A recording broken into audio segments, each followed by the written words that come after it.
What's up, y'all? Welcome back to another episode of Left Lane Chronicles. I'm your boy Shawil, and tonight we got a good one for y'all. We're talking to a brother who's putting style, comfort, and creativity on two wheels. The man behind Bad Boy Cycles, Elias himself. He's not just designing seats; he's creating art that riders feel every mile on the road. That's right. What's up, guys? What's up? What's up, you guys? It's your girl Gab. That's right. What makes this episode more special that he's not just a designer, but he's also a writer. And we want to welcome Elias to Left Lane Chronicles. We're glad to have you. What's up, guys? Thank you, guys. Thank you, guys, for having me. Excited for this. This is a great intro. Appreciate you guys. Hey, no problem, man. Hey, so we gotta dive into the beginning because every story has a beginning, Mhm. and I just want to know where in your child what part of your childhood shaped you to become a writer or get into writing. Huh. Okay, so let's peel back the layers on the onion, right?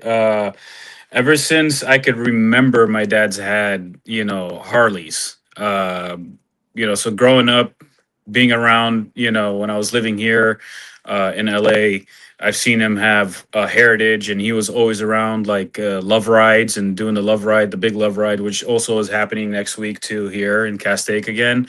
So as far as I can remember, like he always was that one like black sheep of the family, which had all these like toys, from Porsches to Harleys to Hondas to Jeeps, all these crazy things. So I mean, I owe it up to him personally because he's the one that introduced me to Harleys. So, and then yeah, it just kind of stuck with me, and then it translated to quads, ATVs, and off roading stuff and camping, and and then when I was like 16.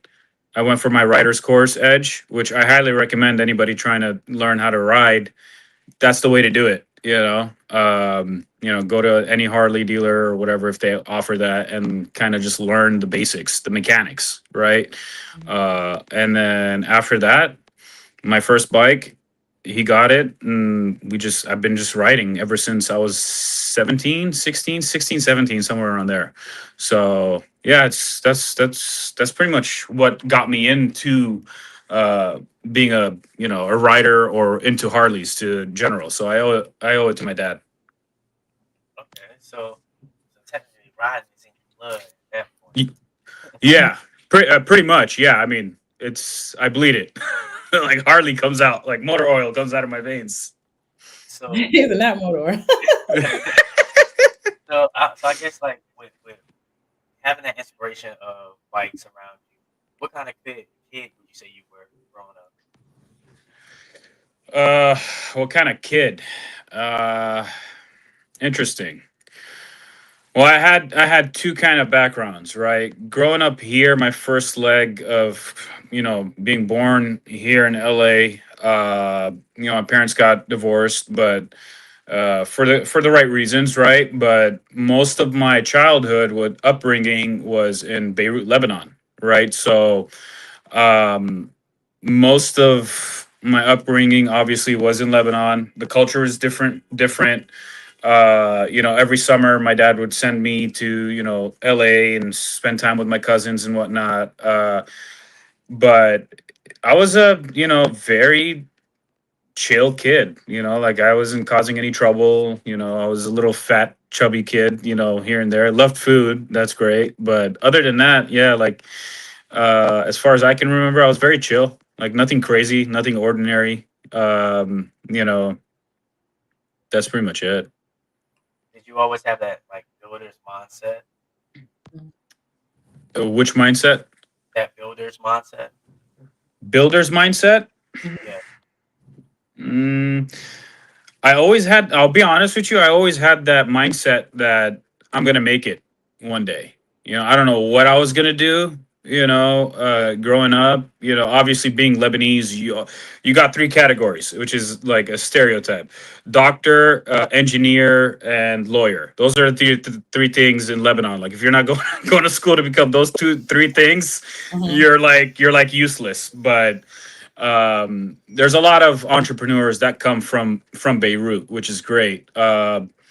And I honestly I feel like seeing my dad operate and how he used to operate, right? Majority of his life he's always been an entrepreneur anyways. So him kind of like brushing that off, like me rubbing off on him kind of just by seeing what he does.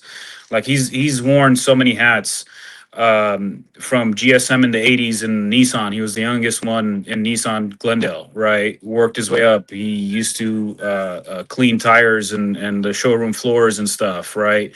They gave him the chance. He excelled. Other than that, after that, took on used car lots. He owned like three or four different ones. Ugly Duckling.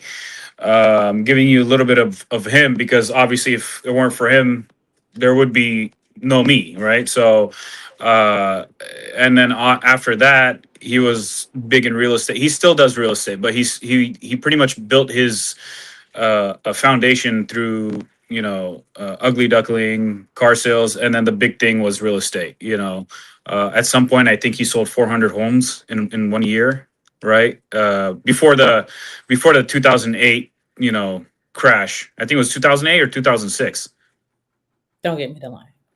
Yeah, I don't know. So yeah, one of those things. But for the most part, I think just seeing how he operated and worked, and his work ethic too, right? He never quits. He's just really relentless, and which inspired me in turns. Like I always told him I want to be like him, and he would always tell me like I want you to be better. So and not that nobody's perfect, right? So when he says that he wants me to be better, like don't make the mistakes he did in a Right. turn, right? So good parenting. My mom was great, always there for me as well, encouraged me. He was there, he always encouraged me as well. So I think it has a lot to do with good parenting, and also the people you have in your circle. Hmm. Like that could make or break you too. That So if you hang out with bad people, you're gonna end up doing some bad things, right? So I kind of keep it to myself. I'm always with my family, so it's like I can count the people on my hand, right? So it's like I have three really good friends, and everybody else is just family. Like my cousins, like every weekend I'm with my cousins. I live with one of them. He works with us. We work together. So it's great. It's really great. Did I think we would get here? No, I don't. I knew we would get here, but I didn't know how. Right, like the journey. It's the ups and downs, and it's just really inspiring. And it's an inspiring story that you can share with people. To be honest with you, like that's the thing mainly. is it safe to say that your dad was the one that pushed you into craftsmanship? Uh, no, no, no. See, the thing is, nobody really pushed me to do this. And you're gonna laugh like on how we even came up with the business itself. Um, my mom wanted me to obviously finish school and do that. My dad was advocating me to be a police officer at some point. Oh wow. Uh, yeah, Complete opposite. Okay. yeah. So um, and honestly, I fell in love with policing. Right, like I went full in. Like I wanted to be a police officer. I was a cadet for like 2 years, I think, with Glendale. I did the whole 6 months program on Saturdays.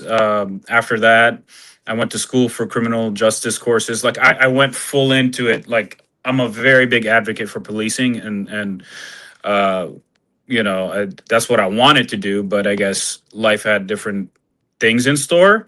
Mhm. And then we kind of. pivoted because my mom saw that I was kind of like lost in a sense, which I think everybody at some point in time in their life they're like, dude, what am I doing? Like, what can I do, right?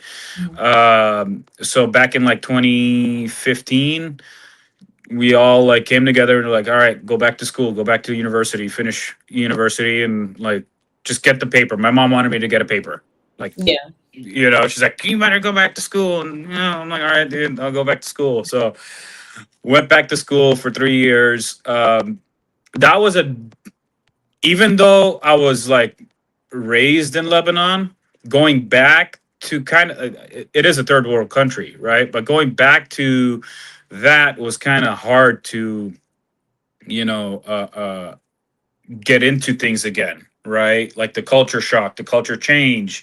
Even though like I am still very cultured here, right? But it's two different things, right? So it was hard to, you know, meet new people, be around, different faces. Again, I was with my cousins most of the time. Like Patrick. Patrick is like my older brother. He is my older brother, right? So it's like anything I did, he was there. In a sense, here, uh, that person for me when I was in LA was my cousin Abdo, which is my other older brother, right? Which is funny. They're both 1 year older than me, and they're both like shouldering me and having my back all the time. So I had I'm humbled to have people behind me and by me to support me, which is great, Yeah. you know. We're So gonna so go let's to. Oh, I'm sorry. I was just gonna show you. Go to the comments really quick. So hold on one second. Have Edgar just shout them out real quick. He says, "What up?" What's up, guys? Um, have Preacher's Kid. He said, "Absolutely, the company you keep can impact your trajectory." So 100%. agree with that. And then we also have Glide with Hayes. He said, "What's up?" What's What's up, brother? so we just wanted to make sure that you get to see the comments so far. um Rocking with it. so, so with all of that being said, let's get to some of the meat and potatoes of this. What actually birthed Bad Boy Cycles? Okay, so this was basically an idea that started. Um, and I always tell everybody my dad's like a MacGyver. He likes to work with his hands and build things and do things. I have no patience for that usually. Like I'm all about convenience. I'm just like, all right, like I'll learn how to do it eventually, Mhm. right? But then it's just like I'll hand it off to somebody to get it done. Like I'm just like, oh, you go do. I'm a princess in that point, right? So, Not a princess. uh, I mean, hey, I'm being honest, right? So, other than that, I mean, so the idea started off back in 2011, 2012. That's when they released the new twin cam CVOs, the 110s.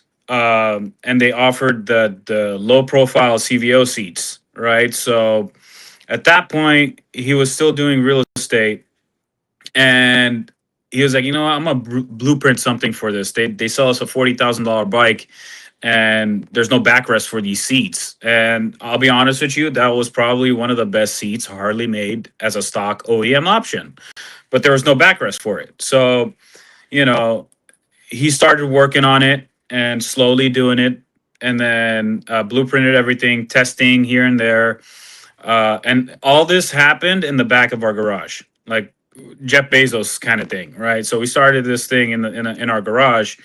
While he was doing that and perfecting that, and made the backrest, worked on it, different metals, materials, make sure it's like stress tested, approved, and all that, right?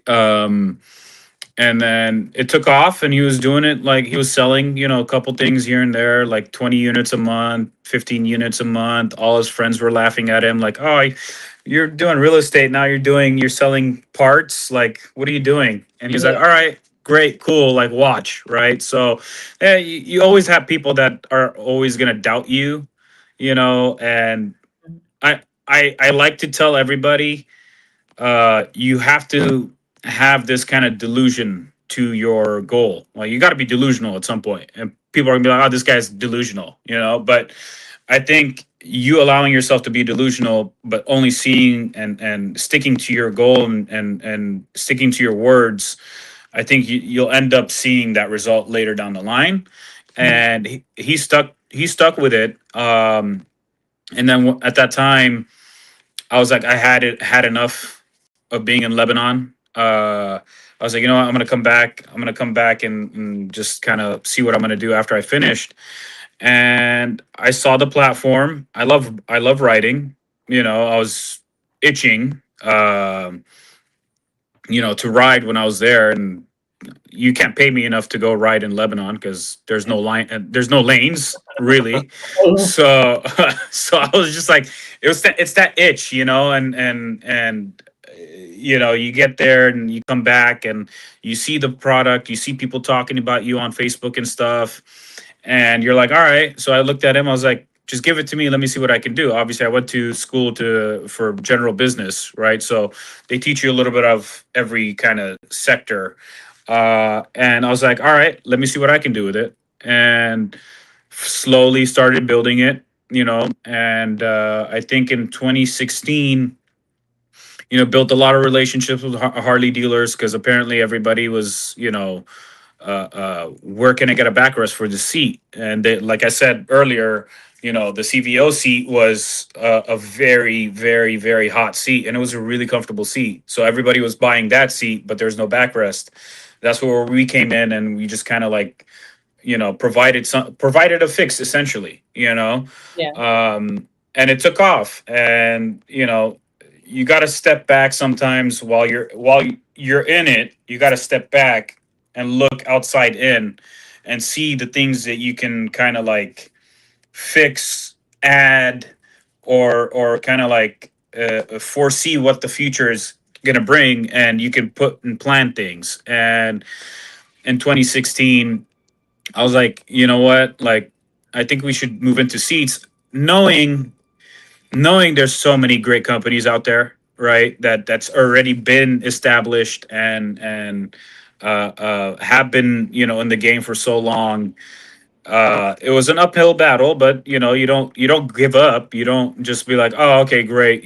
So it was a challenge for us, starting how to start. Figuring out what equipment we needed, testing, and going through the highs and lows of it. But I think we once we finally got it down, you know, it's been great. It's been great. And I wouldn't have it any other way. Any other way, personally. So yeah, we started in a garage technically. Yeah, So that's fire. So what made y'all come up with the name Bad Boy Cycles for the company? Uh, yeah. okay. So this is so my dad essentially had this thing for his writing club, Bad Boys Ride for Life. So he made shirts, Bad Boys Ride for Life, and when essentially before we even got into Bad Boy Cycles, it was CVO Backrest. That's what the company was called. Mhm. And then when we pivoted to the seats, he came back to me and he was like, Bad Boy Cycles. I'm like, why is everything Bad Boys? Bad Bad boy, Boys. bad boy. Yeah, yeah. What you gotta do? It kind of fit. You was trying to be cocky at one point. So yeah, Yeah, I mean, yeah. So, Right. and at some point when he presented the name, I was like, come on, man, like this is so cheesy, it's so corny. Yeah. But then you learn to appreciate it, right? And I respect it. So the word Bad Boy Cycles, I just respected it so much. And obviously we didn't know how big this thing could get, and the respect that you get from your peers and whatnot, and the customers and fellow writers too. So uh, Mhm. um right now it's like I bleed, Bad Boy Cycles. So it's like it's stuck with me. It's a brand, and I'm building not only just a brand, like a lifestyle for everybody. It's like you don't have to buy anything from me. It's just like you can support us by just liking the brand name. It's so simple as just that. So do you think that that pivotal moment of changing the name kind of elevated things a little bit? Because like a name can really make or break a company at times. 100%. I mean, you look at part of doing business. It's what's marketable. Like you need a name that's going to be marketable, right? So I didn't buy into the name when he first presented it to me, right? But slowly, you start pushing it. Bad Boy Cycles, Bad Boy Cycles, Bad Boy Cycles. You start to pre kind of like put it like you wire, like you pre-wire it in your mind, right? And once you get it down, it's just like, yeah, dude, like Bad Boy Cycles, like this is where it's at. Yeah. So it's I love the name. I grew to love the name. At first, I was like, we got to compartmentalize. Bad Boys Ride for Life, Bad Boy Cycles, kind of. You know what I mean? Like Mhm. he has a thing for being cheesy and kind of putting everything under one blanket. And I was like, no, no, no, no, no. We gotta separate the two things and make sure they're completely different. Because anybody can come in and be like, oh, you guys are associated with such and such, which shouldn't be that. It should be two different entities. And that's I was very high on that, and then we talked about it and we had understanding about it. I respected his perspective, he respected mine, and we worked on it pretty much. So What would before we oh, continue, go ahead. it is time for our commercial break. Huh? Commercial break. Oh, Oh, commercial okay. break. I'm sorry, I didn't hear you well. 1 second, you Sorry about guys.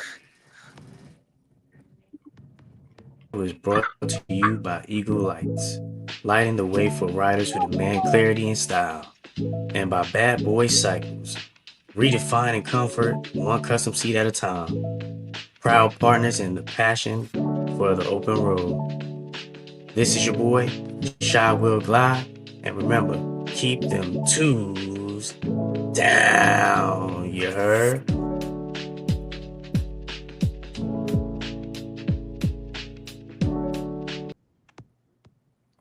It's the voice for me.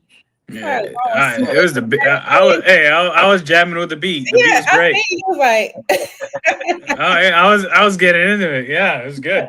Hell yeah. So, so just wanted to just throw that out there. So those of you who are new to the podcast, we are now doing commercial breaks, so that way we got time to promote those who are sponsoring. And as you see, we do have Elias here from Bad Boy Cycles, who is one of my sponsors. So therefore, you get to see the man in the flesh, well, not really in the flesh, but on camera, speaking about the company as well. So just felt like Appreciate that, brother. no problem. yep. So I was going to ask, what were some of the challenges that you faced? I know you talked about how Bad Boy Cycles came about, and oh, I think we lost them.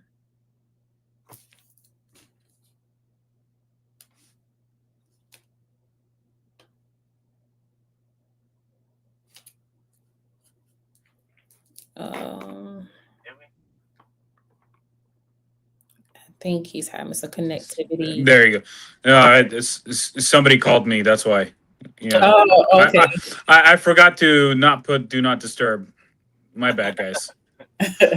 Um, repeat your question. Sorry, hon.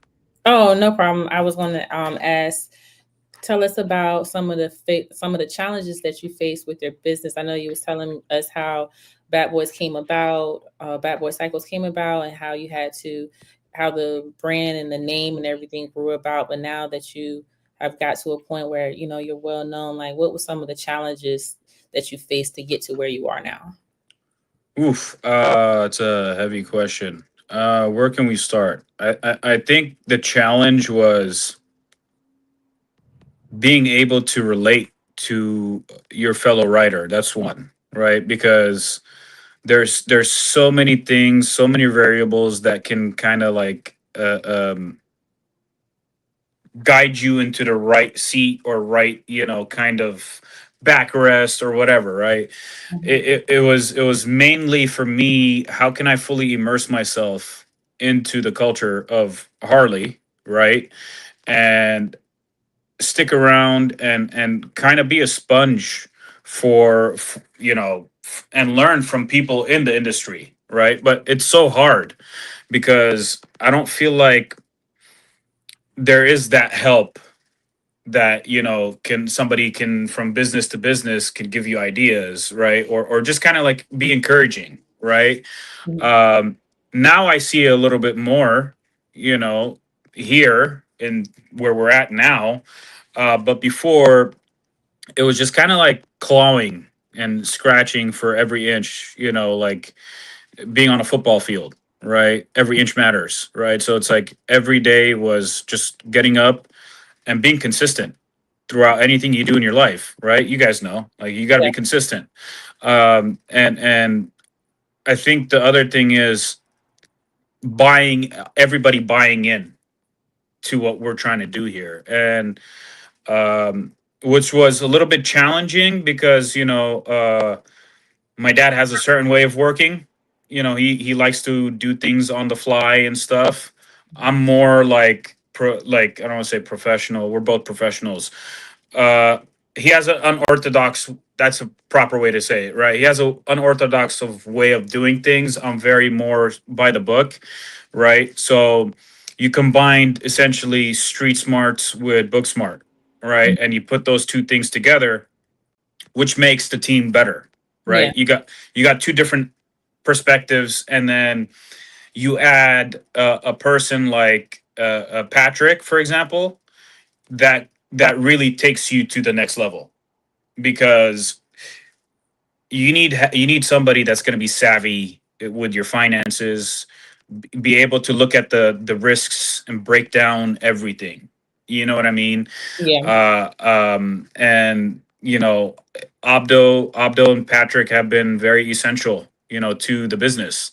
And them being there, constantly supporting and just being there, having our backs. And Patrick being, pretty much everything goes through Patrick, because he has the final say, which is fine. That's fine. You put people in positions that you trust to grow your business, right? And grow the idea. Mainly, it's not always about money. It's just about how we can do these things the right way, you know Yeah. and the clean way, with your morals, integrities, and all that core values. And it's been great, to be honest with you. The other challenges is obviously, it was an uphill battle, because again, like I said, you got all these amazing companies before you, right? And you got their followings, and you got their fans, and you got their big fan bases, right? And you know how it is. I'm a Laker fan. I'm a diehard Laker fan. And being a fan of a company, or being a fan of a team, it's like you're never gonna go somewhere else. Yeah. Like, I don't care about the Clippers. Nobody cares about the Clippers, right? So it's like, it is what it is. But I think the difference before shutting something down is learning how to appreciate what another business is trying to do, right? Mhm. And I think kind of telling ourselves, put our heads down, let's not worry about what everybody else is doing, let's focus on the things we can focus on, and Yeah. build off of that.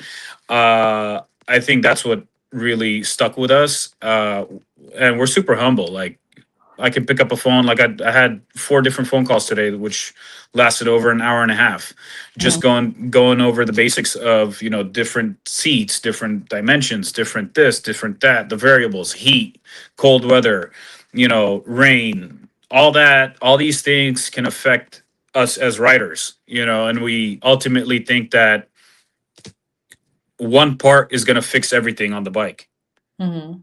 which is not true. I can tell it, you can say it, and we all can agree to that or disagree. Yeah. You're tense, you're stressed, you're this, you're that, and you're trying to operate a motorcycle. Of course, everything's gonna hurt. Everything's gonna hurt. You, Everything. you, Yeah. you know. So the other biggest challenge was finding the right demographic, right? Because and like you see now, I feel like the demographic is growing, it's changing, it's changed, right? And maybe you guys have heard this. A lot of people are saying like, "Oh, the Harley culture has died," or it's all influencers and this and that. There's a lot of room for both to be together. You Yeah. know, I feel like being an influencer. You guys are being influencers and whatnot. We're all they all have negative oh, influencers, this, that. No, well, some people have really great informative content to provide to you guys, Yeah. and it's like working with you guys and understanding, different perspectives. I feel makes things better for us in total. You know what I mean? Yeah. You have Glide with Hay says that's the best way to be in business. Have those horse blinders on and walk your path, and things will fall in line.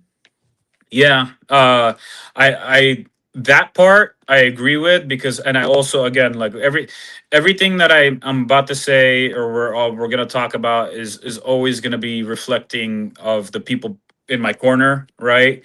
And I learn like it's okay to learn from others, right? It's okay for me to say I don't know it all, right? It's okay. I'd actually respect you if you told me I don't know this, but I Right. can find out, you know so it's like my cousin Patrick and my cousin Abdo, right? I see the way they operate. They're very emotionless with their decisions, which is really good. Like I'm still trying to figure out how to be in the neutral zone of making decisions, right? Not having your emotions very, give you conflicting decisions and decision making. So with that being said, yeah, like there's a lot of hurdles and the demographic. That's one. That's actually a very big one because you learn a lot of people start keyboard warriors. What they don't understand, Yeah. they're really never going to understand it until they actually pick up the phone, talk to you, and this and that. So once you get a following and you stay true to, I think in retrospect of everything, growing the business, it's staying true to yourself. Right. That's why people start to, you bring them in, right? It's because they see the passion that you have, and it's really not that you're like trying to force sell anything. It's just like you're explaining them like you take the time to explain things to the person, right? You Mhm. talk to them like most of my phone calls, I shit you not. Sorry if I'm Oh no, very you're like I have yeah, I'm trying to control and be very super professional, but you know, um, the reason why I really love doing what I do, it's not the seats. It's picking up the phone and talking to somebody and telling him like, "Hey, man, what did you do to your bike?"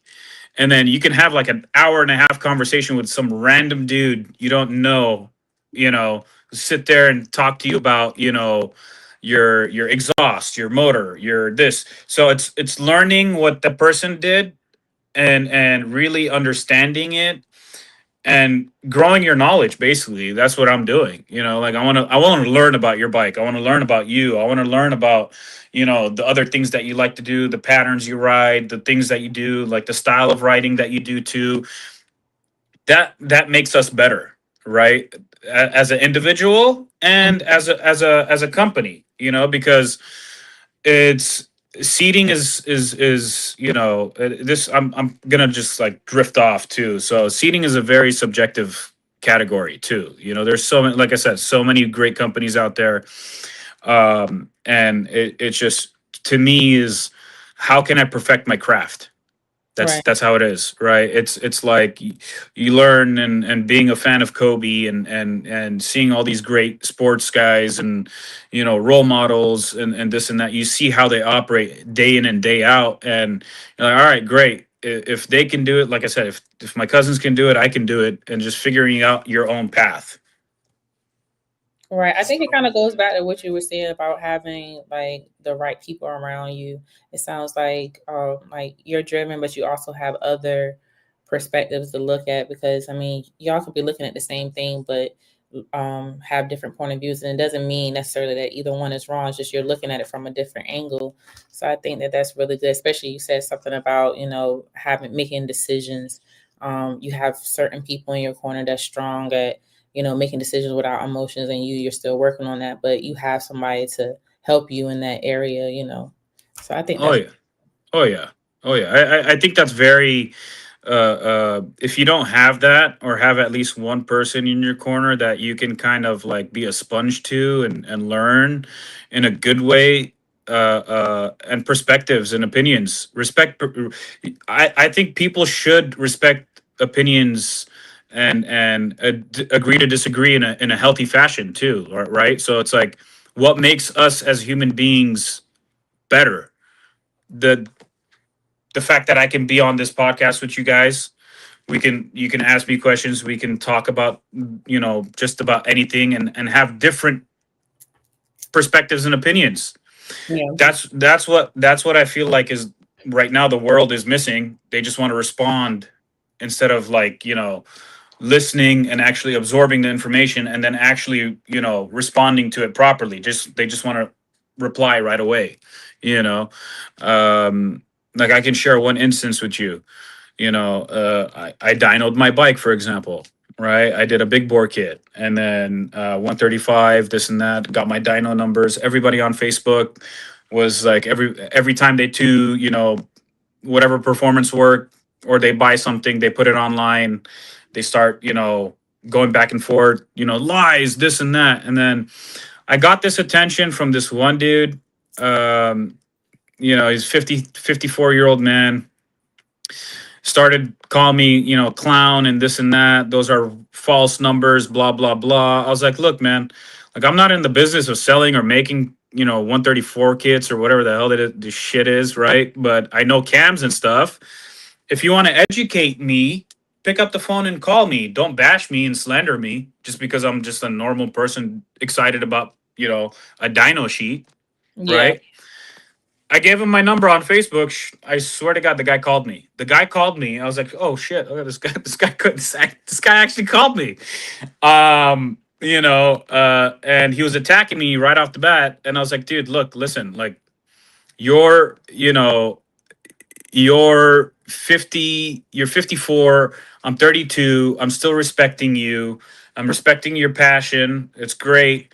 And the reason why I gave you my phone number is, man, if I don't know something, just be like, hey, I can educate you on, one or two things. That's Yeah. fine. That's great. yeah. Before you really cut that guy down. You know what I mean? And I think that's the thing with social media these days, right? So it's like all these amazing content creators are getting slandered just because people just want to be, uh, you know what I mean? There's no merit behind writing words. To me, it's like I can talk and I can tell you guys I'm going to do one, two, and three. It's more to me. It's like actions. Actions speak louder than words. You know what I mean? And if you lead with your actions, then everybody's going to follow you and have your back. Really. So I think in retrospect, in everything, in every aspect of our industry, I think it's more so social media is killing the joy out of what we're doing. You know what I mean? I can only imagine. Like, I haven't got to that point yet where I've had like someone necessarily disagree with me. Actually, no, that's not right. I have on a live, and it was one of those things where um it was very hard because I'm the type of person that I like to defend myself. I like to, speak my piece or whatever. But I looked at it like, okay, if you took the time to get on my live and say all this stuff while I'm on live, instead of me looking at it in a bad way, because as YouTube and stuff like, we get watch hours and stuff like that. So I said at the end of my live, I was like, hey, you guys, I want to thank everybody for their support. And I said, if you was up here and you set up here for however long the live was, I want to thank you too, because you just helped my watch hours. Yeah. I, So I literally had to look at it like that. Like, okay, you're up here spewing negativity. You're the only one, So I think like in those instances, you just have to thank them. Like, you know what, thank you for deciding that you want to be evil or whatever like that, because other people's going to see and they're going to be like, yo, this person's a clown, or they're doing too much and stuff. So I looked at it like, hey, you helped my watch hours. Thank you. I So mean, I do have something. Um, So with all that being said, you know, we always ask our guests, you know, what's your left lane moment? That time in your life or business when you had to stay focused, block out all the noise, and keep moving full That throttle. part. So, what would you say would be your left lane moment? Left lane moment. It's really, I think it was like 2, 3 years ago. 2, 3 years ago, uh, I had a very rocky relationship, but it was the ability to get out of that negative mindset and really looking at things and appreciating what you have and what you have built and the people around you, and honestly locking in and really loving yourself again. I think that was my moment. And therapy, I swear to the gods, therapy is amazing, guys. Seek out a therapist if you need to talk to somebody. It will change your life in a good way, because then essentially you'll learn a lot of things about yourself, right? And how to unlock another different version of you within yourself, right? And most of it was how to be aware of, the things that you say, first and foremost, because what you say has a lot of power. I don't Yeah, care. You don't have to be a public figure. You don't have to be, a president. You don't have to be a political part. You don't have to be any of those. Your words do hurt and affect people, and actually can make, encourage people as well, other than hurting them. So it's like you really have to. To me personally, I was understanding, myself, setting boundaries, right, and setting boundaries between work, setting boundaries between, dad and myself, right, like compartmentalizing, yeah, like I think that made me understand more of how to deal with certain issues, right? mhm, And then being able to put that, look at that, and then obviously again, I'm gonna keep saying Abdo, Patrick, uh, those two core people in your corner, are very fundamental for you. You don't, and it's not monetary or anything. It just could be somebody just to have your back or somebody to lean on, because sometimes you need two people or one person. It doesn't need to be two people. You need somebody to kind of tell you, hey, you're fucking up. You're doing exactly. one. You know what I mean? Like, I'm trying to be very professional, but like, it's just what it is. I'm calling a spade a spade. I don't like yes men. And in today's world, it's like you find these crews, you find these people, you find these like little like whatever it is, and they see what you're doing and they try to leech onto you and just want to be, oh yeah, yeah, they're clapping for you left and right. To me, it's like, dude, if I'm falling on my face, I want you to tell me I'm gonna fall on my face, and you need to reconsider what you're doing, right? I don't care if it could be hard to swallow, right, or take in. You need people in your corner that's going to tell you the truth. That, Exactly. you know what I mean? As hard as it can be, my mom till this day still grind, like gets on my ass and tells me I'm doing something wrong. But that's like part of, that's just how it is, right? And I'm fortunate to still have them, with me. Obviously, and another thing to answer your other question of my left lane moment is my mom went through a very tough, challenging 7 months of her life when she was in Lebanon. We didn't know what was going on. I was here. I couldn't fly. I couldn't do anything. Like, I was handcuffed and I was dealing with the business and figuring out how to grow this thing. And she was essentially about to die. She was in the hospital for 7 months. And it was very stressful knowing that I'm here. I really can't be there, and there's nothing we can do during COVID because they had all these like, you got to get these shots, you got to do this, you got to do that. It's like, if I can't help her from here, you know what can I do over there? But not really understanding me being there is just a presence, like that within itself could help. So Mhm. I think, hardships during the COVID hour, like COVID timing. was eye opener for me, really. So I just want to say, glad everything worked out for your moms and everything. Right, most definitely. Thank you, And guys. I just want to know, you know, what's next for Bad Boy Cycles? Any new projects or events Roz, uh, or events riders should know about? Um, there's a lot of things. There's a lot of things. I don't, like I can share with you just snippets here and there without really like I'm one of those guys that just wanna once it's done and it's ready and it's proofed, then I'll share it out. You know what I mean? Um, but we have a lot of good things working right now. Working with my mechanic right now. He's probably one of the best ones in LA. Um, obviously with the big bore kits and 35s, like I'm looking into performance aspect as well right now, growing it from a different perspective. I know we're a seating company, but I want to do something that's unorthodox, right? And I think doing that, having a performance shop and a seat shop, as well, it combined the two that are, people really right now is the trend. Everybody was doing cam work, everybody's doing head work, everybody's doing a lot of things, but also figuring out a team, your strong suits, plugging them in, and making sure they work, right? Like, what else do I have planned? Um, I mean, Daytona, we're working our way right now. We're figuring out Daytona Bike Week, like what we were talking about earlier. Mhm. Figuring out the ins and outs. Sturgis was our first big motorcycle rally ever in the past 70 years that we've been doing business. We sold out literally in pre-rally. I took 300 seats with me. So looking at that, that was a big, big, big milestone for us. It was a big accomplishment knowing that it was only myself, my dad, and my cousin Patrick working the booth. So we literally like had our guys here in the production still running the show, but the main guys were actually there interacting with everybody, Yeah, right? Instead of having a sales guy just be there on the clock making money and not really caring.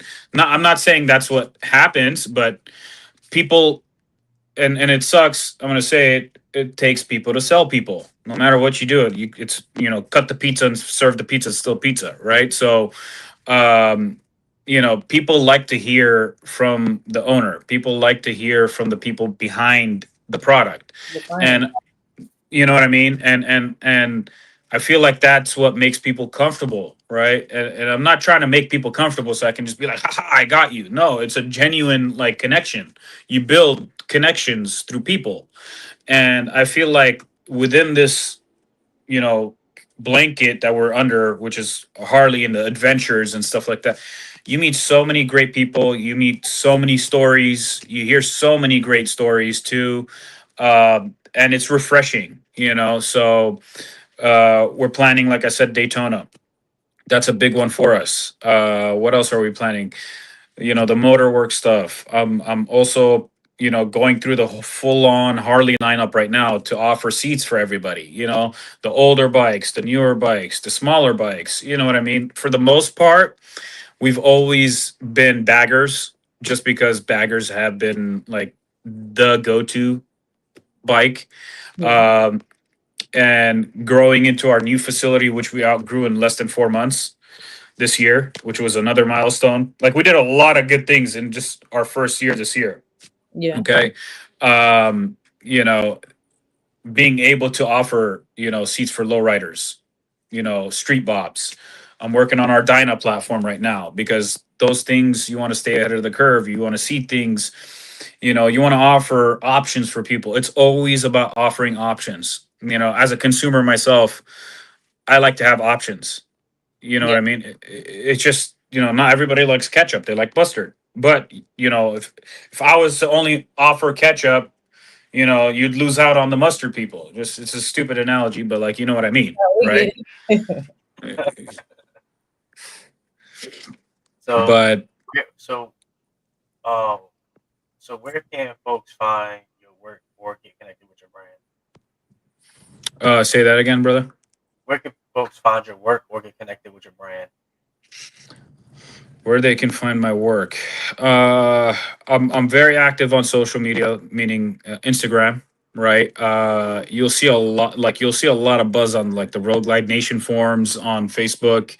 2024 Harley Davidson Road Glide, Street Glide. You'll see a lot of people talking about bad boys on those platforms. Even Road Glide, I think roadglide.org or something. You'll see a lot of people advocating and talking about bad boys and the products and us in general. It's sometimes it's not even the product, it's about, like I said, the connection you make with somebody. Last week I had a phone call about 7 p.m. my time. I already closed the shop. This gentleman, great guy, Douglas, he does audio for Harleys and stuff. And it was such a great phone call. He called me just to pick my brain, about a seat. And then we obviously talked about his business and how he got into it and what we did and this and that, back and forth. And, you know, he ended up hanging up the phone, called, bought the seat, even though he wasn't even planning on buying the seat.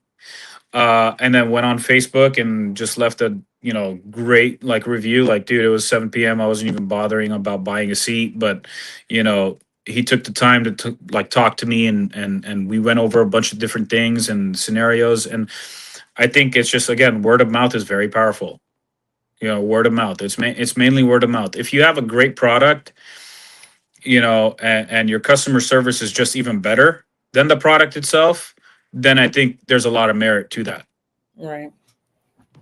And I think it's mainly the goal, the objective, right? Like, the goal is always to make money. Everybody wants to make money, right? But like I said earlier, it's how you do it. Are you lying to people? Are you staying true to yourself? It's, if you're truthful, everybody, you're going to see everybody fall in line and follow you, support you. Like I said, doesn't have to necessarily be like you spending money with me, right? It's just you being genuinely happy for the other person. Like, it doesn't cost you much to clap for a person that's winning, Right. you know. So I think that's pretty much it. Yeah, like social medias, IG, I'm very active on IG in both business and personal. um and then Facebook. Yeah. And then obviously our website, www.badboycycles with a Z .com. You'll see that. I'm currently rebuilding our website right now as well. So there's a lot of things happening in the like back end of the season right now too, Mhm. which gears you guys up and gears everybody in the industry for what's to come. Biggest, domino, which is everybody knows November, I think 3rd, the 2026 lineups are coming out. So everybody kind of stays on what they're doing and then kind of sees what the new lineups are offering, and then they kind of plan based off of that. But um, I think everybody in the industry is not just stopping what they're doing; they're still continuing what they're doing, but also leaving a small platform area to kind of introduce new things, just because the new bikes and new platforms and all this stuff that are coming out. So it's just interesting. We'll see what's going to happen. There's a lot of things that Harley's doing that's changing. So which is crazy. And I think change is good. Change sometimes is good. You don't have to change something that's not broken, but change sometimes is could be very, very helpful to the community and to just the brand itself. Well, Definitely agree.